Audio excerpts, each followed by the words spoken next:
Daf Yud Zayin, Amud Beis. Nimtza.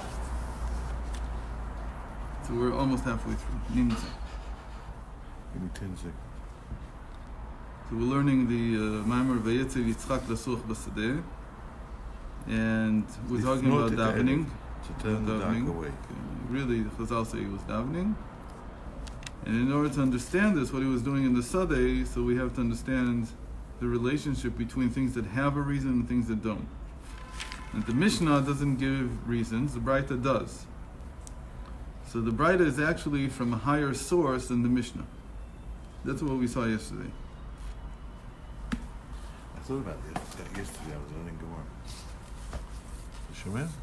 Yeah. I thought about it yesterday evening, what we learned yesterday morning, when I was learning Gemara. Yeah. No. You talked about it? Or No, I just thought about it. That's so good, man. Yeah. Nimtza, שבמצווה שאין משיג בטעם, so like we talked about the whole theology of mitzvos, that if you don't understand the reason, you're יותר גבוה, it's actually higher. ומה שמשיג טעם ותענוג הוא רק בחינת אחוריים, ולא כמו שסוברים בעולם שהעיקר הוא הלב שמשיג תענוג ועובד בהתלהבות. כן? So most people think that if you know the reason, then you get excited about something, and then the excitement causes your heart to pump. Okay. So he says that's all good, and it's true that this comes from a very high source, but it's not the highest source. The highest source doesn't appear as a reason, doesn't appear as ta'anug, doesn't appear as any kind of pleasure in what you're doing. Because the whole thing that it has a reason by the Braita that it came from Gan Eden, that there are reasons there. Even in Gan Eden, they don't yet understand Hashem himself. Because as much as you'll understand, all the learning that you did will now have reasoning behind it, it's still only from Gan Eden. And even in Gan Eden, they don't understand Hashem himself. So people think that the point, he's talking about here about regular Chassidim, that Chassidim from Poland, they were all about excitement. They still are. But it's a guess. What's it called? It's novus. Yeah. What do you mean? It's spilus. Yeah. That's what the Middle Rebbe wrote, Kuntra say spilus. So it's all about being excited. You should see that the person's... But they're relying on the Rebbe to carry them on. Settle, but what does it mean to carry on? How do you know that you're being carried on? Because you get excited. Because you get excited. He says, "Venokem," but it's not like that. Ha'emet rak ikaru ha'maaseh bli ta'anug. So really the point is not the heart. What do you say? You're supposed to go to shul? No. Oh, not again? No. See in a second. He says, "Ha'ikaru ha'maaseh." In the end, the act is the main thing. But halev v'no ki'im siyua b'chinat gadfin. It's like in a bird. The heart is what the wings come out of. So you could say that the bird without the wings is not a bird. But we understand that what the wings do is they move the bird from place to place. The main thing is the head. And the head doesn't work like the heart. Meaning when you see somebody excited, it came from the heart. When you're talking about regular excitement, you're talking about excitement from the heart. That, he says, that's secondary. It's only a Marshal many things, but the mind is cold.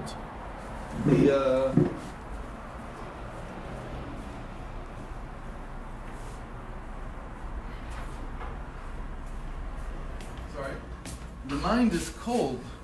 It doesn't get excited in the same way that the heart does. When the mind's excited, a person is not necessarily in a frenzy. On the contrary, when the mind's very excited, it could be the person is very, very quiet because any kind of movement, any kind of physical movement, like moving the limbs, is going to take him out of his focus. So the mind can get very, very excited, but it doesn't translate into seeing the person. Screaming. Okay.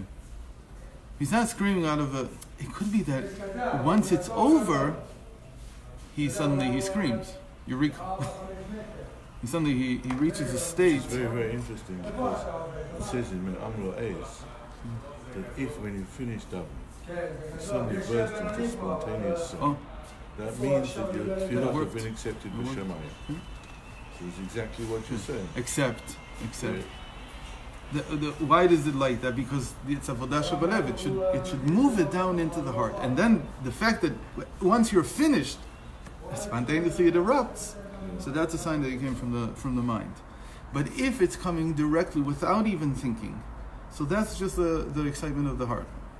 And it's not that it's not good. He says it's not that you have to be a dried up wig, or. It's just that should only be a means. Don't take that as the ikar. The ikar is the act itself. So the same thing when any mitzvah that a person does. The fact that I didn't feel anything, he said it doesn't always affect how I feel. But if I didn't do it, it's much worse. I should do it at least. Yeah. Okay.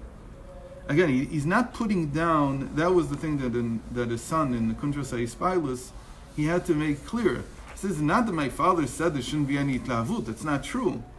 He said it, but it should only be a means, meaning either, like you said, it's a sign that I finished, that the mind has now affected the heart, or it's a means to awaken me. But it can't be that that's the ikar. You can't make it into the ikar.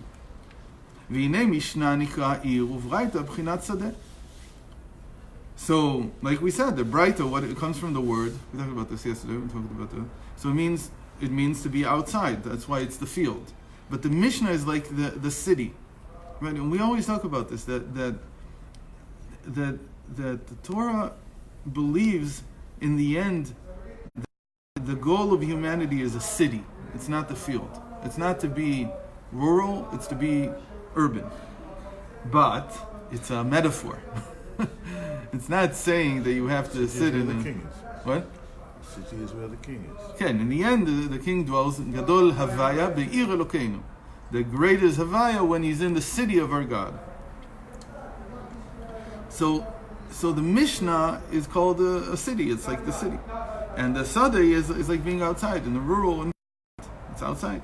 כי בר חוץ לעיר, וכלכאורה העיקר הוא העיר העיקר שדרים בה בני אדם. So the main thing should be the city, and the city we said it's made out of stones, whereas the Sadeh is you take the stones out. Actually, if there are stones, you can't till it. In other words, if there's too many words in the heart, it can't get excited. So you have to cast the stones out. But in the mind, stones, what are they? They're the letters of thought. So the more letters you have, the better it is. The more thought you can think. So the city is made out of thoughts. And you see that what happens, that really you can't grow food in the city. So the food comes from the field. It comes from the outside. It gives the chayus, it gives the life force. So that's exactly what we said, that the Braita, it gives the ta'anug, it gives the tam, it gives the understanding of why this is the halacha that the Mishnah says is the halacha. So that's like it's bringing nourishment, bringing life force into the Mishnah. So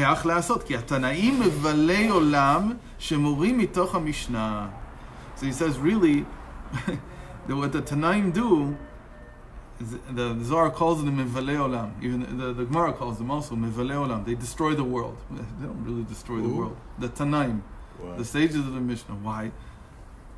Because they teach from the Mishnah without understanding the Tam, without understanding the meaning. So it's like it's not alive. Well, the Gemara gives you the meaning. The Gemara is made out of the Braitot. There's something that I talked with Avi afterwards, that really you see that there's a whole method of learning. Really, what the Gemara is doing is discussing the Mishnah in lieu of the. Okay. So the Braitot are an integral part of the Mishnah of the Gemara. I think we mentioned yesterday. I think it's 30 or 40% of the Gemara is actually the Braitot that they bring. So the Gemara, yes, is like a Braita. That's really what it means.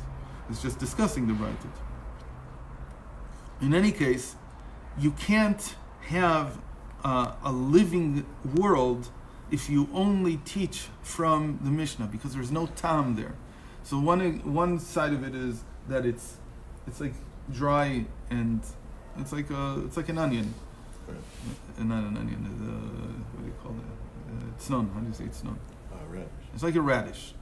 If you learn from the Mishnah, the halacha, it's like a radish. There's no taste. There's nothing there. It's like, But you also can't pass because you don't know what. and you can't paskin because if you don't understand the tam, you can't really paskin. So they called them Mevalei Olam because they don't understand the tam. They said that's what they had as a work. It's not really saying that that's what they had. It just says that if you only learn the halacha without knowing the tam, you shouldn't paskin. Right? That's why the Alter Rebbe, when he writes his Shulchan Aruch, gives all the reasons. he brings all the tamim, all the reasons. Halacha psuka b'ta'ama. And that's how he paskins that you need to know. That's how you need to learn. You have to know the tam. That was his big.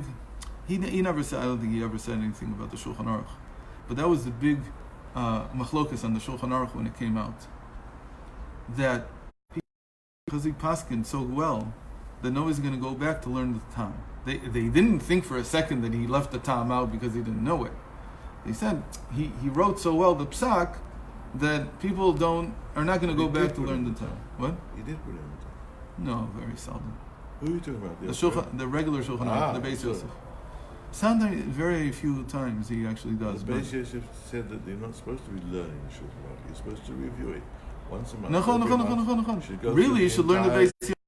You go through the entire Shulchan Aruch once a month, 100%. just to refresh. 100%. Keep your That's mind. what he wrote it for. But they said they won't go back because it's written so well that this will become the book. And truly, what happened? Really, how should the Shulchan Aruch have been published? I don't know why it wasn't published that way. It's almost with the Beis Yosef. With the Beis Yosef on the side. But he did to the Rambam. He did for himself also. That's why the Rambam, the Kesef Mishnah is on the Rambam, so everybody sees at least one theory of what the tam is. Could be other theories. But the great thing about the Alter Rebbe is that he combined everything together in one passage. One book has all. You don't have to have a commentary on the side. וזהו ויצא יצחק לסוח בשדו, לשון דיבור ושיחה ולשון שחייה, שחייה למטה מלשון וסח רום אנשים. וכן כאשר יפרש השוחה לשחות. בשדה הוא בר. So he went out to do what? לשחות, it's to immerse yourself. That's what lischot means. Okay? Nasuach. It's to immerse yourself in what? In the outside, in the field. ולפנות ערב, לפנות הערב והחושך. And this is all needed before the darkness comes. Which darkness? What darkness is this talking about? So here he gives something very historical. Our darkness. והנה התורה נשתלשלה בחושך. Okay? The Torah has come down into the אמר במחשכים הושיבני, זה תלמוד בבלי. Like the pasuk that says he's made me dwell in darkness, he's made me sit in darkness, that's the Babylonian Talmud. What does it mean? That even in the darkness there's Torah. Even where you can't see Hashem, there's still Torah. The Torah goes, like we said, it went all the way down to Dval Sheker, even into falsehood. The Torah is still there. So in order to get there, he says it, למטה אפילו בשקר. ולמה הוא כך? כדי לפנות הערב, not לפנות ערב, לפנות ערב, to push aside the darkness. ויהי אור, and to show the light. כי מאמר לעת ערב יהי אור. As the Navi says, that what will be the sign of the Geula, and any type of Geula, is that within the darkness there's suddenly light. למשל, מי שרוצה לפנות את הדבר. מה? Like the Alter Rebbe Shulchan Aruch. כן, נכון. Now, here he's saying more than that. He's saying that everything we're doing now is based on the Talmud Bavli. That was the light in the darkness. And in order to write the Talmud Bavli was impossible without what? Without the Braitot. So he's saying how it's built. So really the Mishnah was an impasse. It was very dry. It was very true. It was very high, but it was missing. So they had to bring something from even higher up. And the higher up is the Braita. It's from the Tanug. It's from the Tam. From the taste, from the good taste of understanding why the halacha is this way. And because of that, they could write the Talmud Bavli, which pushes aside the darkness. גם מה שנשתלשלה התורה ונתלבשה בחושך טענות שקר, הוא כדי לפנות החושך ליהפך החושך ולנורא. And that's why the Talmud Bavli also has so many false arguments. They seem to be false, but they're not really false, because you need them in order to push aside the darkness, in order to transform the darkness into light. וכן העסק בתורה לדחות החושך. So that's the whole point of learning Torah. The asik in it, the engagement in it, is in order to push away the darkness. והקושיות המסתיר על השכלת הדין האמת לאמיתו. And in order to push... the kushiyot also reveal the truth. Right. So you need the kushiyot in order to push away the darkness. They're what transform the darkness into light. ולמצוא האמת גילוי רצון העליון ברוך הוא, כמו שכתוב על הפסוק, והמשכילים יזהירו וגומר עיין שם. וזהו I'll just read it because I don't know what time it is. 8:26. וזהו ויצא יצחק לסוח, כי כדי לפנות הערב והחושך תקנו על ידי יצחק. why דווקא יצחק? שהוא בחינת פחד ויראת השם, כמאמר אם אין יראה אין חוכמה. Yitzchak is the most into transforming darkness into light. How do we know this? Because what is Yitzchak's overriding feeling of Hashem? Pachad, fear of God. What does his name mean? Laughter. The darkness will laugh. Pachad Yitzchak. The fear of God will be transformed into laughter. Meaning you shouldn't look at fear of God as something negative, or fear in general. It's just you have to fear God, not fear something else. The moment you fear God, all the fear, all the anxiety turns into laughter. Really, that's what it means, that if a person doesn't have yira, if he doesn't have yitzchak, he can't even have Torah. Meaning, if he doesn't have yiras shamayim, he doesn't have wisdom. He has to have fear of God. וזהו אומר אני אל תורה, אפילו תורה אין לו ונשאר בחושך, אבל באמת כתיב ישת חושך סתרו, שאף שהוא חושך מכל מקום וסתרו, וזהו לפנות הערב והחושך, ולערב יהיה אור, והיינו ליבון הלכתה, וגם זה פירוש ברכו בתורה. So all this, the reason you bench on the Torah before is to have yiras shamayim, to know that this came from Hashem. And this allows you to push away the darkness. And the darkness again is not understanding what the Torah is saying. Because you stay like the Tanaim, that you only know the halacha, but you don't understand the time. You don't understand the reason. Just like you don't understand.